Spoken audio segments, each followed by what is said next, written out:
Halo, sobat-sobat, teman-teman semua, kembali berjumpa dengan saya, Bung Tema Adiputra, dalam satu perbincangan yang menarik berikut ini. Dan saya menjumpai sahabat pelayanan saya, yaitu Bapak Pendeta Yosua Cendana. Kita segera mulai, dan sobat-sobat, teman-teman, saya akan berbincang tentang satu hal yang selama ini mungkin kita agak sedikit terlupa untuk melaksanakannya, bahkan memperbincangkannya dan juga mensaksikannya. Nah, sekarang sudah ada di hadapan saya Bapak Pendeta Yosua Cendana. Tampaknya wajahnya tegang, oleh sebab itu saya mau salaman dulu. Salam. Shalom Pak Pak Tema. Yosua ya. Shalom, Oke. Pak Tema. Senang ketemu dengan Pak Tema. Ya, terima kasih. Oke. Pendeta Yosua Cendana ini adalah salah satu pengerja di sebuah gereja di kawasan Kuningan, Jakarta Selatan. Dan puji Tuhan, Pak Pendeta Yosua ini, atau saya panggil singkat saja Pak Yosua ya, Ya. adalah juga, ya saya harus jujur ya Pak Yosua, adik kelas saya di SMA, benar kan? Betul. Tapi tidak terpaut lama ya, hanya kalau tidak salah 5 tahun lah ya. Nah, kami berbincang sesuatu yang sangat menarik. Bagaimana suasana hati Pak Yosua di ruangan kerja yang saya datangi ini sore ini? Wah, senang sekali Pak Tema. Apalagi hari ini dapat kunjungan Pak Tema. Wah, abang kelas saya nih di SMA. Baik ya. Jadi kita langsung saja ya, Oke. Pak Yosua ya, dan sobat-sobat, teman-teman, saya juga mulai nih untuk mencari satu penjelasan yang sempat bikin saya penasaran. Pak Yosua pernah bercerita ke saya, tepatnya pernah bersaksi lah, tentang kehidupan Pak Yosua masa remaja diubahkan Tuhan luar biasa. Ya. Dan satu catatan penting waktu itu adalah Pak Yosua tanda petik termasuk yang gaya preman sekolah begitu ya. Boleh saya pakai begitu ya. Karena tampilannya rambut gondrong begitu ya. Kemudian ketua istilahnya itu pencinta alam di SMA itu ya. Kita tidak sebutlah nama resminya, tapi ketua pencipta alam. Dan tanda petik teman-teman itu kan biasanya berani-berani ya. Baik, sebelum ke arah sana, saya mau tanya dulu, Pak Pendeta Yosua sekarang jadi hamba Tuhan. Singkat saja dulu ya, mengapa terpanggil untuk menjadi hamba Tuhan atau pendeta atau pastor? Jadi pertanyaan mengapa ini singkat saja jawabannya. Oke. Mungkin ada bermacam-macam alasan orang menjadi pendeta atau jadi hamba Tuhan ya. Ada orang karena dibakar dengan semangat untuk memberitakan Injil, menyelamatkan jiwa-jiwa. Ada orang dibakar dengan dengan api kasih Tuhan untuk berbagi kasih kepada orang-orang yang hidup susah gitu ya. Nah, kalau saya mungkin awal pertobatan saya berkaitan dengan kebenaran, dengan pengajaran ya. Jadi background saya, kekristenan saya yang lama adalah kekristenan yang kurang mendalam dalam firman Tuhan. Lalu saya bertobat di satu lingkungan atau satu komunitas yang sangat mengutamakan pengajaran, teaching gitu, Bible teaching gitu.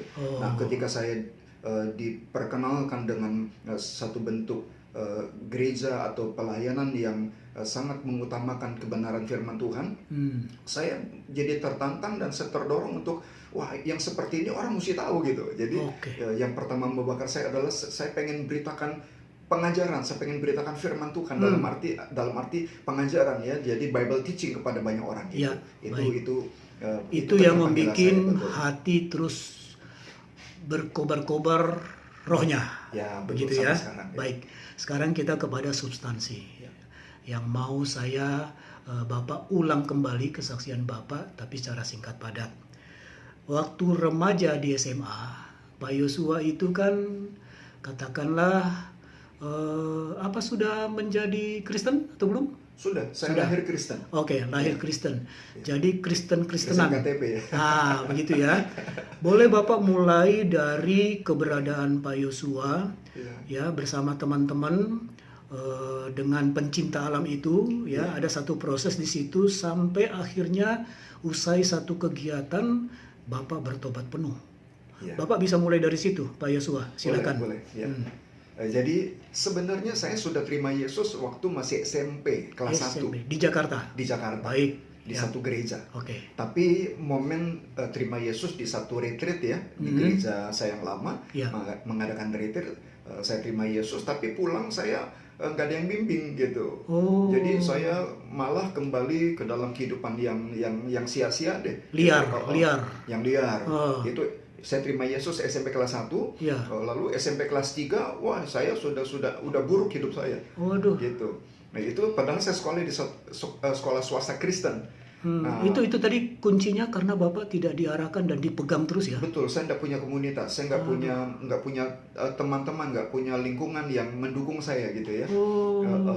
Baik. Lalu? Nah, lalu selesai SMP, saya masuk SMA negeri gitu kan. Jadi makin bebas lah kehidupan saya. Gitu. Nah, di SMA itulah saya betul-betul menjadi nakal gitu ya. Saya bergabung dengan kelompok pencinta alam di sekolah saya. Iya. Memang aktivitas resmi pencinta alam, tapi di balik itu ya ada berbagai kenakalan lah yang karena rutin ngumpul ya. betul Baik, dan baik. sudah bukan rahasia lagi bahwa kelompok pencinta alam itu kan isinya anak-anak yang petualangan gitu kan. Oke. Kalau di SMA kan ada klub Palang Merah Remaja Iya, yang iya. lebih teratur, yang jelas sifatnya sosial gitu ya. Sifatnya adalah aktivitas positif dari anak-anak sekolah ya. Oke. Ada paskibra dan sebagainya. Ya, saya bisa bayangkan. Kalau kami anak pencinta alam ya kehidupannya betul-betul petualangan gitu. Baik. Terus apa yang terjadi selanjutnya? Dari awal saya kelas 1 SMA, saya sudah langsung bergabung dengan kelompok pencinta alam ini, dan saya sudah ada di hati saya bahwa saya akan jadi ketua nanti, gitu. Oh, ada ambisi begitu? Bukan ambisi, jadi seperti tahu di hati saya, gitu. Jadi waktu pelantikan jadi anggota itu oleh kakak kelas itu, oleh ketua-ketua kami diberitahukan, adik-adik kalian nanti akan pimpin, kalian dimotivasi ya. Kalianlah generasi selanjutnya. Dan saya seperti dalam hati saya, kayaknya gue bakal jadi ketua nih gitu. Ya. Dan benar waktu saya kelas 2 pergantian kepemimpinan, saya terpilih jadi ketua 1. Ya. Ketua 1 itu membawahi seluruh aktivitas operasional. Ada ketua 2 masalah administrasi, jadi sekretaris, keuangan gitu ya. Nah, saya ketua 1 tuh gitu, membawahi seluruh aktivitas operasional gitu. Nah, tapi disitulah saya justru menjadi makin terhilang dari Tuhan. Nah, sampai persis sekitar orang bilang sweet 17 ya, itu di usia 17 tahun, sampai pada satu titik saya mulai sampai pada tahap saya ketagihan ya dengan barang-barang terlarang. Aduh, itu tahun 80-an ya? Ya, kita ambil eranya aja ya. 81, 82 lah. Ya, kira-kira baik. gitu ya, SMA Ya. gitu. Tapi gini, saya ini backgroundnya anak manis gitu ya. Dari Saya keluarga yang baik-baik. Betul, saya anak bungsu, nggak baik juga keluarga saya, nggak baik. Oke. Keluarga saya, Ada cerita sendiri lah itu ya. Dulu ayah ya. saya juga cuma Kristen KTP waktu itu ya. Syukur belakangan beliau bertobat jadi anak Tuhan sungguh-sungguh ya. Tapi artinya saya manis dalam arti saya bukan anak remaja yang mengumbar kenakalan secara terbuka. Jadi ketika SMA itu saya mulai ketagihan dengan hal-hal yang terlarang, bahkan teman-teman saya satu geng pun nggak mengetahui ya. Jadi itu istilahnya sekarang munafik ya? Ya, bisa menyembunyikan gitu. Iya. Saya tidak menunjukkan gitu ya. Iya. Gitu. Jadi teman-teman pikir saya cuma ya nakalnya nakal biasa-biasa aja lah gitu ya, nggak sekacau yang lain gitu ya. Yang lain kan kalau teman-teman saya main itu terang-terangan. Iya, pada jam pelajaran guru lagi ngajar mereka matanya merah. Dari mulutnya mungkin keluar air liur, teler pada tenggen gitu ya. Nah, kalau saya nggak sampai begitu di mata teman-teman. Ya. Nah, padahal mereka tidak tahu saya sudah sampai tahap sudah ketagihan. Baik, sudah jelas banget nih gambaran beratnya kenakalan Pak Yosua ya. Sekarang titik paling penting Bapak akhirnya berubah. Nah, titik balik yang saya alami adalah ketika satu pagi tepatnya subuh, hari Minggu subuh. Kelas berapa itu? Kelas Masih 2. ingat? Baik, kelas 2 Ya. SMA, Ya. satu pagi, Betul, itu subuh, kira-kira apa yang terjadi? Kira-kira di akhir semester 3. Ya. Akhir semester 3. Ya, apa yang terjadi? Satu minggu subuh, saya dibangunkan oleh kakak saya perempuan. Ya, di rumah ini ya? Ya, di rumah. Ya. Kira-kira jam 4 pagi. Nah, itu hari Minggu jam 4 pagi itu, saya hari Sabtu itu hari saya happy-happy. Ya. Hari Sabtu itu saya kumpul dengan geng saya, kadang-kadang hari Sabtu saya hari menikmati kenakalan. Iya. Kadang-kadang sering-sering lah saya ada di Cibodas, Cipanas, naik di Gunung Gede, di Gunung Pangrango gitu, naik gunung. Nah, jadi biasanya kalau hari Sabtu itu saya pulang ke rumah sudah malam, mungkin tidur kira-kira jam 2 atau jam 3. Ya. Jadi sudah masuk hari Minggu sebetulnya. Ya. Jadi kalau hari Minggu pagi jam 4 dibangunkan, saya baru tidur 1 jam 2 jam waktu itu. Oleh kakak ya? Iya, jadi satu hari Minggu, kira-kira jam 4 pagi saya dibangunkan oleh kakak saya. Terus? Yang perempuan ini. Yosua, bangun. Wah, saya terganggu sekali. Ya. Jujur aja saya hampir marah waktu itu. Ya, mungkin hampir saya berbuat kasar kepada kakak saya. Ya. Gitu.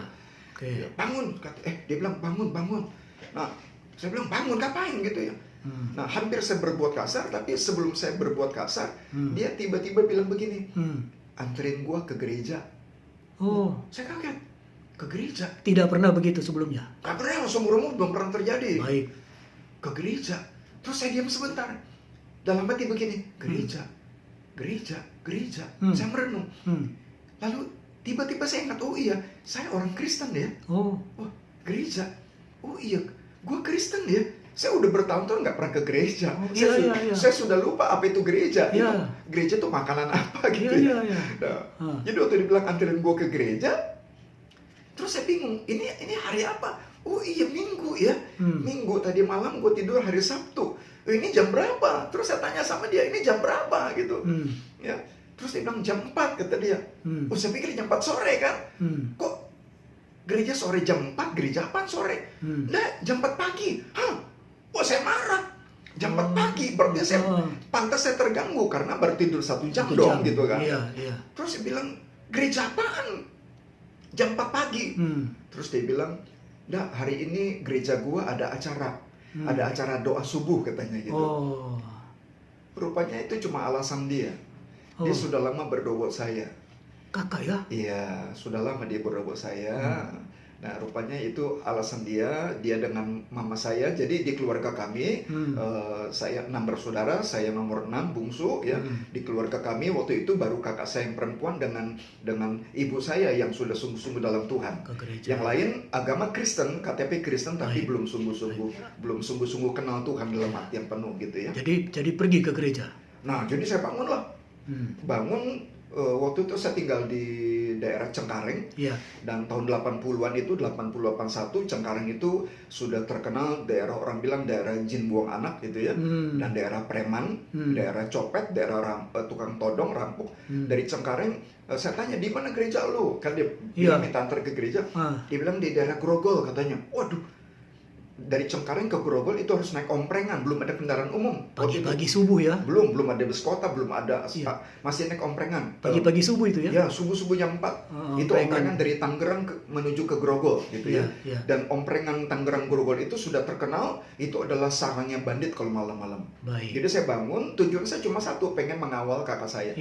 Saya merasa jagoan. Waktu itu nggak sadar badan saya kecil. Saya merasa jagoan, saya merasa gimana, saya antar dia. Ya, terus? Jadi bangun tidur, saya masih ingat tuh nggak ganti baju, nggak ganti celana, itulah yang saya pakai kemarin hari Sabtu. Habis petualangan nakal, pulang ke rumah nggak ganti baju langsung tidur, dan sampai Minggu pagi bangun itulah yang saya pakai waktu itu baju saya. Kakak naik omprengan, tiba di gereja. Apa yang terjadi di gereja? Saya bangun, berangkat. Saya modalkan sebungkus rokok, saya gantongin di kantong saya. Saya pikir begini, nanti sampai di gereja, saya biarkan kakak saya masuk ke ruang kebaktian, saya akan nongkrong di pelataran parkir. Rencananya? Ya, rencananya begitu. Ya, saya pikir saya sudah siapkan bekal rokok, nanti saya merokok di pelataran parkir, biar kakak saya kebaktian. Karena bayangan saya, gereja itu seperti gereja waktu saya masih kecil, masih TK, masih SD. Waktu kecil gereja saya besar, ya, gereja lama yang besar, yang bisa menampung ribuan orang, pelataran parkirnya bisa menampung puluhan mobil. Saya pikir begitu. Nggak nyangka sampai di daerah Grogol, yang dimaksudkan gereja adalah rumah kecil. Jadi rumah penduduk, rumah biasa. Iya. Yang rumah kecil yang halamannya paling hanya 3 meter atau 4 meter. Iya, iya, bisa saya Teras, bayangkan. halaman yang ada pohon begitu ya. Hmm. Waduh, saya kaget sekali begitu nyampe di sana. Hmm. Ini saya bilang, ini gereja apaan dalam hati saya. Hmm. Tapi ada bapak pendeta menunggu di pintu gerbang. Hmm. Jadi itu betul-betul rumah, bukan Tahu. gedung gereja, Ya, betul-betul terbayang, rumah. terbayang. Ya, ya. Jadi masuk, itu ada pendeta tunggu di situ. Lalu saya jalan di belakang kakak saya mengiringi. Karena itu masih kira-kira jam 4:30 pagi. Iya. Masih gelap, itu Iya. tahun 81 atau 82 ya. Iya, Masih iya. gelap. 4:30 subuh, waktu itu belum seperti sekarang penerangan ya. Sekarang jalanan sudah terang. Nah, karena gelap 4:30 subuh, itu pendeta sambut kakak saya namanya Grace. Dia bilang, Iya. "Oh, selamat pagi Grace, selamat datang, puji Tuhan," gitu ya. Masuk. Lalu ini pendeta lihat saya di belakangnya. Iya. Dia bilang, "Ini siapa?" Lalu kakak saya bilang, "Ini adik om," gitu ya. Lalu ini pendeta bilang begini, "Lu katanya nggak punya adik perempuan," gitu ya. "Katanya kamu perempuan satu-satunya." Saya dikira perempuan. Oh. Karena rambut saya panjang, Iya, iya, iya. sepunggung, Iya. dan suasana gelap, dikira saya perempuan. Oh, saya marah betul di situ dalam hati saya. Saya bilang, wah kurang ajar nih pendeta. Saya dikira perempuan, nanti gua tunjukin sama lu gua laki-laki gitu dalam hati saya. Iya, iya. Emosi. Iya, saya marah lah di hati saya. Lalu itu pendeta, lalu kakak saya perempuan bilang gini, "Ini laki kok om." "Oh laki, oh maaf katanya." Oh, saya marah di situ ya. Lalu beliau sambut salaman gitu, lalu silakan masuk. Jadi karena itu suasananya tidak seperti yang saya duga, ternyata rumah kecil, tidak ada tempat untuk bersembunyi, tidak ada tempat untuk nongkrong, terpaksa saya masuk ke dalam. Ya. Jadi yang digunakan sebagai tempat kebaktian adalah ruang tamu. Dan hanya beberapa orang. Dan hanya mungkin sekitar 15 orang. Ya. Ruang tamu kecil, ruang tamu kira-kira 3 kali 3,5 meter ya, 3 kali 4 meter begitu ya, kecil ruang tamu ya. Dan saya duduk, nggak ada bangku, ruangan kosong pakai tikar. Saya betul-betul shock sekali waktu itu. Saya bilang, waduh ini gereja apaan ini? Pakai tikar berlingkar begitu ya. Saya duduk di tikar, saya bersila, saya lipat tangan gini dengan kesalnya gitu ya. Lalu semua orang mengucapkan salam kepada saya. "Halo, siapa namanya?" Saya kesal dikit, saya jawab seadanya gitu ya. Lalu nggak lama itu pendeta yang di luar yang sedang menunggu jemaat datang, nggak lama beliau masuk. "Yuk kita mulai kebaktian." Maka mulailah kebaktian. Mulai kebaktian, beliau ambil gitar, main gitar. Saya tambah siap. Loh, ini gereja kebaktian pakai gitar. Belum pernah saya lihat seumur umur kebaktian pakai gitar. Gereja saya masa kecil itu kebaktian pakai organ, pakai orgel, pakai musik tradisional yang organ lah ya, organ gereja yang musiknya syahdu yang sangat-sangat resmi sekali gitu ya. Dengan liturgis yang sudah sangat-sangat resmi gitu ya. Ini pendeta dia ambil gitar, saya langsung lihat itu, saya liatin itu gitar, saya ingat begini, ini barang beginian, ini tiap kali kami bawa kalau kami naik gunung gitu, untuk minta maaf untuk mabok-mabokan, untuk nyanyi-nyanyi di jalanan, di atas truk gitu, di atas bus, di pinggir jalan ya. Jadi itu barang buat saya itu benda urakan, itu benda-benda yang nggak kudus lah, nggak layak masuk gereja. Ini dipakai untuk kebaktian. Tapi ketika beliau mulai angkat lagu slow waktu itu, lagu penyembahan, tiba-tiba hati saya bergetar. Sesuatu yang sulit saya gambarkan, sesuatu yang aneh mulai tiba-tiba menerobos ke dalam hati saya.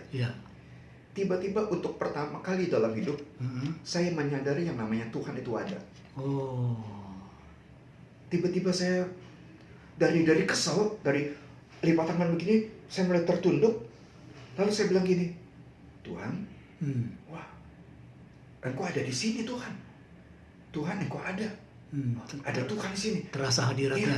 Saya bilang, wah ada Tuhan di sini, ada Tuhan. Ya. Itu mungkin itu yang sekarang kita sebut dengan hadirat Tuhan ya, the presence of God ya. Waktu itu saya belum mengerti, nggak kenal istilah hadirat Tuhan, nggak kenal gitu ya. Jadi beliau mulai angkat pujian penyembahan, mulai angkat lagu, menyembah gitu, lagu-lagu slow ya. Selesai, lalu tiba-tiba lagu penyembahan itu diulang beberapa kali, lalu langsung masuk ke mereka menyembah dalam roh, bermazmur dengan bahasa-bahasa yang kita tidak mengerti. Iya. Oh, saya kaget, saya bingung sekali, saya bingung. Saya belum ngerti sama sekali yang kayak begituan ya. Iya, Saya iya. bilang, tapi di hati saya muncul rasa syahdu, rasa haru, rasa apa ya? Damai Rasa juga. damai sekali, rasa takjub yang kudus. Oke. Lalu tanpa saya sadari, tangan saya yang begini mulai saya lepaskan, mulai saya taruh di pangkuan saya, gitu di atas bersila. Tapi belum sempat larut lebih jauh, lagunya selesai, lalu ganti dengan lagu puji-pujian yang gembira, 1 kali 2 kali, Ya. lalu pendeta bawakan renungan singkat, 15-20 menit. Oke. Tapi saya ingat renungannya sangat sederhana dan menyentuh hati. Selesai renungan, beliau ajak kami semua yang hadir untuk berdoa. Ketika berdoa, disitulah terjadi. Apa itu? Dia berdoa, dia berkata, saudara-saudara, kita sudah dengar firman Tuhan, sekarang biarlah firman Tuhan bekerja di dalam hati kita. Ya, responi firman Tuhan. Ya. Saya berdoa biar Roh Kudus bekerja di hati saudara semua. Ya. Ketika beliau ngomong begitu, tiba-tiba saya dapat penglihatan. Nah ini mungkin ada banyak orang yang tidak mengerti atau bahkan tidak percaya. Saya juga dari latar belakang yang nggak tahu penglihatan. Iya. Tiba-tiba saya melihat gitu ya. Ingat saya dari latar belakang Kristen yang nggak ngerti soal begitu. Itu dalam posisi berdoa ya. Lagi bersila dengan tangan saya taruh di pangkuan kaki saya. Berdoa tutup mata itu Sudah berarti. tutup mata, sudah tutup Ya, kepala. penglihatan rohani lah itu ya. Penglihatan mungkin rohani. Ya, Ya. baik. Apa penglihatannya? Saya melihat diri saya sendiri. Oke. Jadi saya melihat diri saya di depan saya. Saya melihat saya lagi berdiri. Jadi saya tahu ini saya gitu. Ya. Dan dalam penglihatan itu saya melihat saya mengenakan jubah. Ya. Jadi seperti orang Timur Tengah begitu ya. Ya. Jubah yang panjang sampai ke mata kaki. Dan jubah itu begini. Ini susah ya karena ini perkara rohani Iya, ya. nggak apa-apa ya. Dalam penglihatan itu entah bagaimana saya tahu di hati saya bahwa jubah itu tadinya putih gitu. Oh. Tapi saat itu sudah berwarna krem karena sudah dekil. Ya. Tapi entah bagaimana saya tahu bahwa tadinya itu putih gitu. Ya. Nah, dalam penglihatan itu saya lihat jubah itu sudah berwarna dekil dan di beberapa tempat itu ada apa ya? Ceplok-ceplok hitam gitu. Jadi bayangkan seperti kalau kita lewat di pinggir jalan, Ya. musim hujan ada banjir, Cipratan air. lalu ada mobil lumpur. lewat, dia ngebut lalu air itu kena ke baju kita. Ya. Itulah kira-kira. Ya, Itu bisa, ceplok-ceplok bisa. hitam ya, Ya. kotor, belepotan gitu. Saya lihat, loh, saya bingung, loh ini saya. Ini jubah tadinya putih, kotor. Dan tiba-tiba saya melihat, mungkin jelas saya perhatikan baik-baik, saya lihat diri saya itu dari ubun-ubun dari kepala, seluruh pipi, leher, seluruh badan, tangan sampai ke kaki. Maaf ya, penuh dengan lendir. Oke. Jijik sekali. Menjijikkan. Menjijikkan. Baik. Nah. Lalu tanpa saya sadar saya mulai menangis. Saya mulai merintih, saya nangis, saya malu ya. Tiba-tiba saya menyadari itulah saya saat itu. Ya. Saya nangis, saya nggak tahan, saya nangis. Nggak ada yang bisa hentikan saya. Ya, saya cuma menangis, nggak ada kata-kata, cuma menangis saya. Saya menangis dan itu penglihatan itu terus nampak. Ya. Saya melihat, saya menangisi diri saya yang seperti itu. Ya.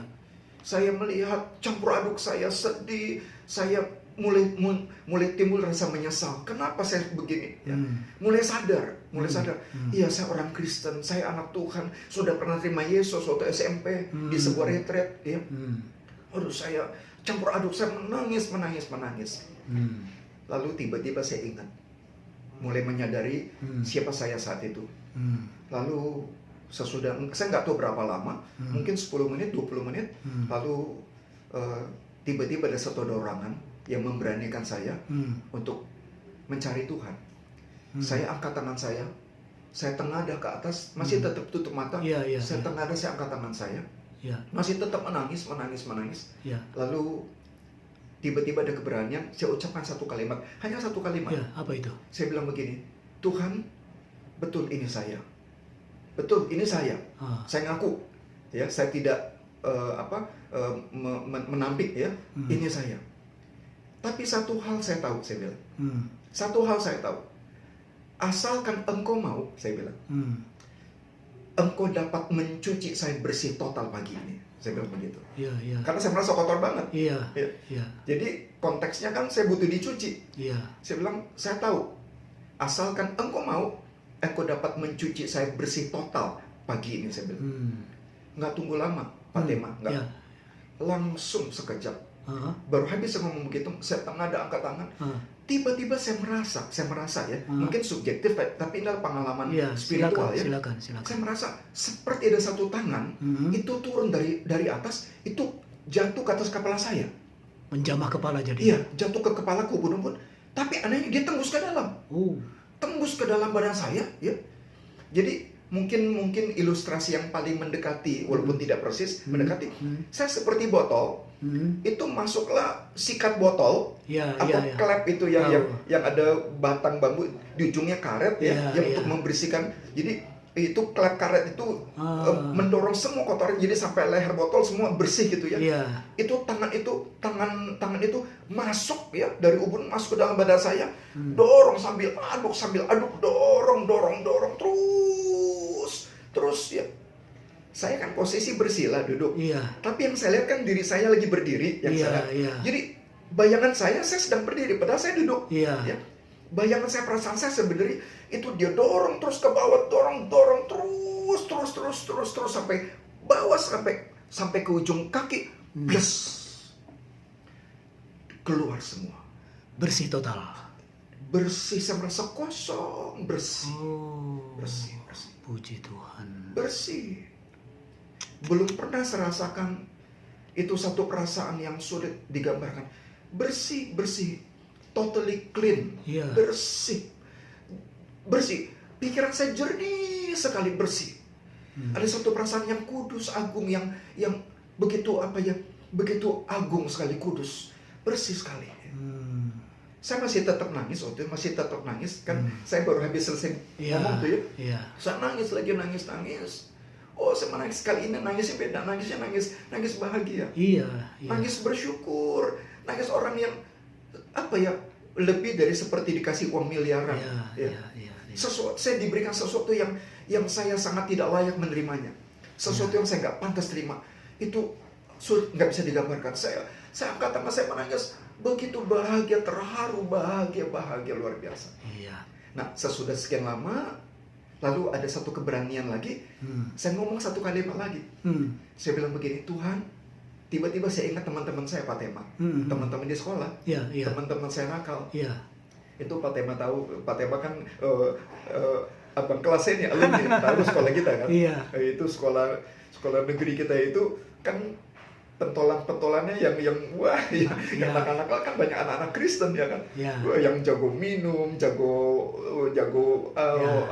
barang-barang terlarang, jago berani berkelahi. Waktu itu kan, ya. Waktu itu kan orang-orang berdarah panas kan, itu anak-anak utara semua. Yang dari ini utara itu, yang ada utaranya itulah, pokoknya berani-berani, ya, dari timur sampai barat itu, yang ada utara itu kan berani-berani semua itu, ya. Jadi saya tiba-tiba ingat teman-teman saya di geng saya, di klub kami itu banyak yang Kristen. Jadi saya masih dalam angkat tangan, saya bilang begini, Tuhan, beri saya satu teman, satu orang, ya. Beri saya satu orang. Kalau Tuhan beri saya satu orang, lalu saya ganti, 2 deh. Saya menyadari kalau satu kayaknya nggak cukup, ya. 2 deh Tuhan, beri saya 2. Kalau Tuhan beri kepada saya 2 teman, saya nggak tahu saya dapat dari mana istilah itu. Saya akan buat kegerakan besar di sekolah saya bilang gitu. Kalau Tuhan beri saya 2 teman, saya akan bikin kegerakan besar di sekolah saya. Mohon maaf Pak Tema, background saya kan orang Lutheran, orang Presbyterian, orang Protestan, nggak ngerti kegerakan, nggak ada kosakata itu dalam kekristenan saya. Dan itu saya Kristen waktu kecil, udah bertahun-tahun nggak pernah ke gereja, tapi hari itu bisa ngomong begitu pagi itu. Ya.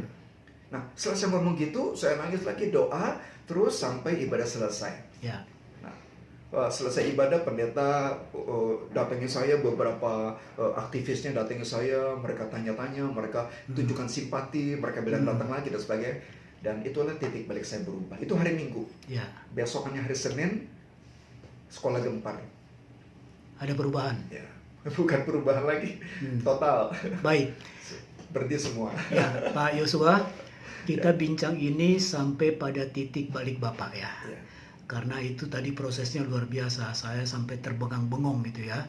Tapi akhirnya kalau kita tarik garis, pertobatan dan juga kasih karunia Allah kepada Pak Yosua di ibadah pagi itu, itulah yang mengubah total ya. Dan pada akhirnya berpengaruh kepada kegiatan di sekolah. Banyak juga yang akhirnya bertobat ya. Kira-kira gitu. Nah, lalu sampai dengan titik saat ini, Bapak sudah jadi hamba Tuhan, menyampaikan kabar baik, kabar keselamatan. Pertanyaan terakhir saya, Pak. Ya. Singkat saja jawabnya. Berarti Bapak merasa, tanda petik, dipaksa Tuhan untuk bertobat? Boleh dibilang begitu. Boleh dibilang Ya. begitu ya. Ya. Baik. Yang kedua nih, Pak ya. Jadi sebenarnya, Pak, pertobatan itu secara sederhana apa artinya, dan bagi orang Kristen masih ada yang perlu berbicara, walaupun kamu Kristen kamu harus bertobat. Bapak tolong kasih jawaban singkat tentang dua hal ini.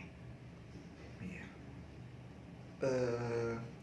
Jadi pertobatan itu menurut saya ya satu titik balik Ya, yang radikal ya, ketika kita berhenti dari semua yang kita sadari bahwa itu nggak benar, gitu.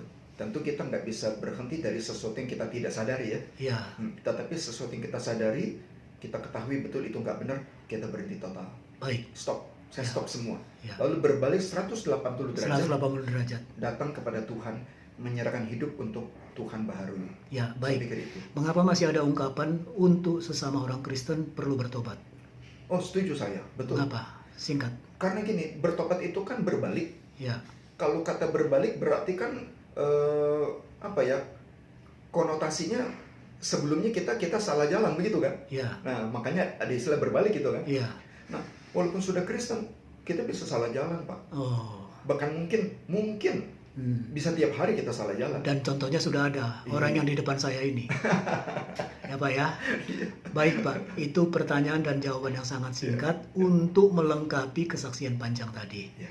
Jadi karena kita memang fokus bincang-bincangnya Pak Yosua, terima kasih, maju terus dalam pelayanan, menjadi berkat, banyak orang yang bisa terima Yesus. Amin. Walaupun mungkin tanda petik agak keras Tuhan mengingatkannya ya. Dipaksa Tuhan, tapi Dipaksa tidak Tuhan, terpaksa. tidak terpaksa. Kita tidak terpaksa, tapi Tuhan paksa untuk bertobat ya. Baik. Terima kasih Pak Yosua. Tuhan berkati. Tuhan Yesus berkati. Ya. Maju terus pelayanan. Kita salaman ya Pak ya. Shalom. Tuhan berkati. Shalom Pak Tema. Ya.